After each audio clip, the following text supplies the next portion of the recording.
This video is for business leaders who want a framework for gamifying anything so employees will be more inspired, motivated, and invested in their work. Have you ever seen gamification before? If you did, was it lame? How did that make you feel? How appropriate did you find gamification for the corporate environment? I'm just going to guess that you found it the way I did, to be sort of childish and irrelevant and kind of stupid. However, I'm going to review a book today which goes into this topic very, very well, and has changed my mind about at least the applicability through this one single book. So watch to the end of this video for bonus materials that describes a little bit of the similarities between the Octalysis framework that will be described briefly in this video and Dr. Robert Cialdini's 7 Levers of Influence, because there's a lot of similarities, uncanny almost. And also stay to the end for my recommended video on personalized gamification themes to increase motivation in business settings. So let me start by saying that until I read this book or listened to this book, I saw the potential for gamification, but I'd never seen anything that really made it useful. That is, great, gamification exists and can be used even very effectively for behavioral change in organizations and stuff, driving motivation and stuff. But not until this book did I see anything that was really actionable on this topic. I'd read 2 or 3 books previously or listened to 2 or 3 books previously on this topic, but all of them were barely more than useless. It was like, oh, that has some good ideas. I'm still not clear how I could use it or apply it in a business or any other setting. This is the first book that really drove home how to do that, especially because it has a model and a framework attached to it. So Yukai Chou's book is called Actionable Gamification, and it blew me away with its extensive connections and references to many of my favorite books by researchers in psychology, especially around organizational, motivational areas of psychology. So it's interesting because he is not a psychologist. He is a gamification expert. He started from a different point, but he arrived at and well supports using extremely good references, the depth of his knowledge, and the fact that he's being able to take that knowledge, which most academics cannot do, and translate it into real-world applications in a concrete way. So in short, this book is the most comprehensive and actionable book on how to motivate employees I've ever experienced, period. I don't say that lightly, and I have read or listened to hundreds of books over the last decade or so. That's really what it is this book is the best book, and probably if you have one book you want to read about motivating employees in a really, truly effective way, I would say this is the book you should read. And you could get away with skipping all the others. Not that there isn't lots of valuable, deeper insight in those books, but this is the most applicable one I've ever listened to ever. And it's not even close. So when I say this is including books written by top researchers, including Daniel Kahneman, Jane McGonigal, Daniel Pink, Robert Cialdini, who was previously mentioned, and others. Basically a whole bunch of top academics in the area of behavioral change and psychology, not gamification,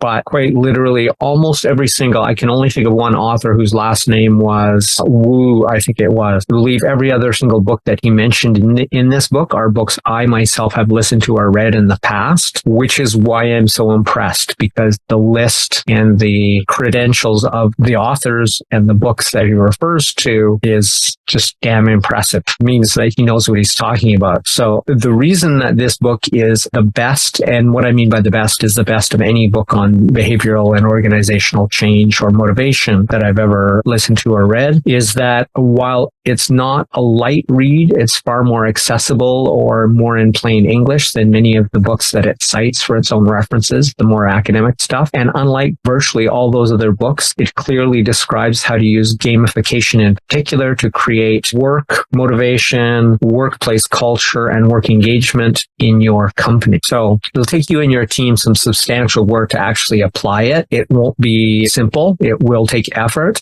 but with that work and enough thought and enough planning around how to do this, and he goes into that fairly well in this book, you can use his Octalysis framework. And if you do it well, you can make something really great or even good gamification to motivate your team. If you do it well, it'll mop the floor with probably every other organizational change effort on how to inspire others in your company that you have ever implemented. And I'm talking everything else. And this is a big claim, as I said, because I wouldn't have made this claim about a gamification book before this point. I would have have referred to Cialdini or Pink or someone else like that. So as a teacher, I'm especially excited about finally having a model for gamification of learning, especially for my youngest students. I come up with sort of fun activities and games, but I've been doing it pretty haphazardly, just around how fun will this be? How much intrinsic motivation will they have? How fun will this be for them to want to try to then take the language, the English attached to it, and actually try to do the activity, because what I'm doing is so rewarding for them to experience and watch and participate in. And I've been okay. I've done it on my own and it's been okay. And I've done pretty well, but it's hard and it's pretty random. So his model will make figuring out how to inspire others way easier, and it'll be more systematic in a good way. To me, a systemization or process is only good if it has a certain fundamental flexibility and doesn't generate dogma or some version of groupthink. And he specifically warns against these kind of things in the book. So I would say if you want to motivate others to do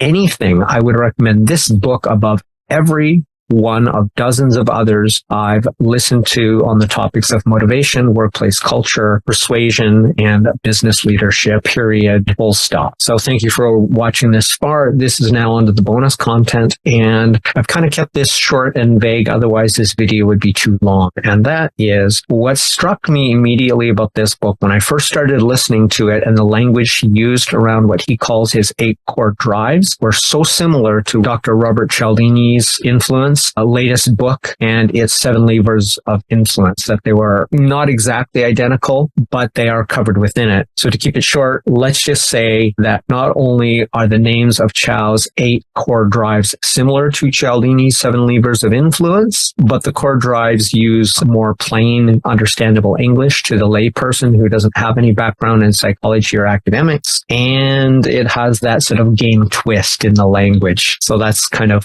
both fun and also implies the meaning of the core drives much more clearly than Cialdini's do all on their own.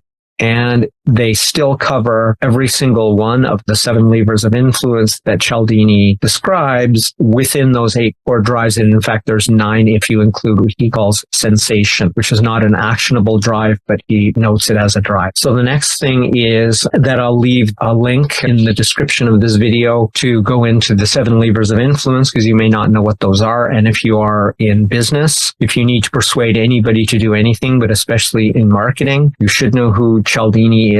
When you read that book, or when you learn more about what those 7 levers of influence, you'll see it everywhere, because it is the foundation, the architecture of modern sales, especially on the internet, but really everywhere. And that comes from Cialdini's work. So I'll leave the link to my first of actually 7 videos, one for each lever of influence, if you want to geek out deeper into those and learn what those are and how to apply them, but not to the same degree that this book helps you apply. My recommended video for today, which is creating intrinsic motivation with personalized gamification.